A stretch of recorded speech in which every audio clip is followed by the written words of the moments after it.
In response to the word read and preached, perhaps you have some questions, or perhaps you feel a stirring within to take the next steps in discipleship. Well, I would encourage you before you leave this morning to talk with one of the pastors. We'll be down here at the front of the sanctuary.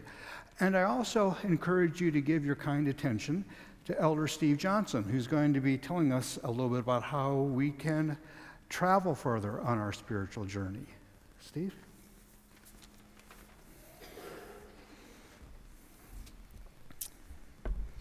I find myself on a journey, a continuous one that's unpredictable, exciting, mundane, joyful, and sad.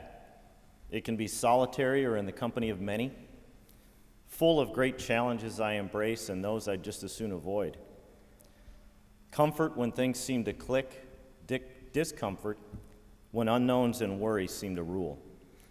From the solitude of the early morning before anyone else is awake, to my children's sports events, to homework at the kitchen table and peaceful moments here at church, a trip to see family and friends, or my travels as a salesman to visit customers throughout my territory.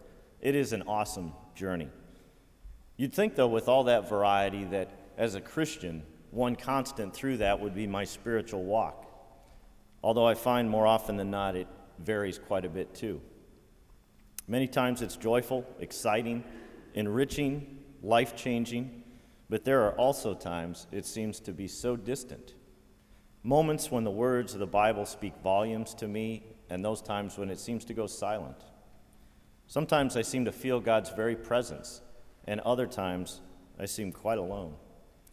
My spiritual journey is important, but can so easily be sidetracked by life and cast adrift within my day.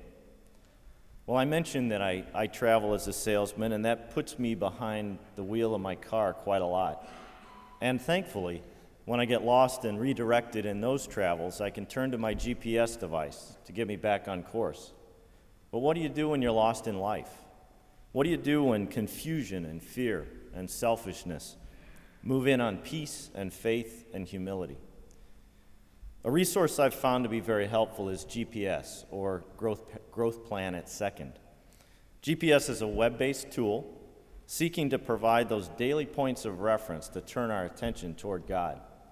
Those reminders that help keep us on the path toward becoming the people He intends for us to be.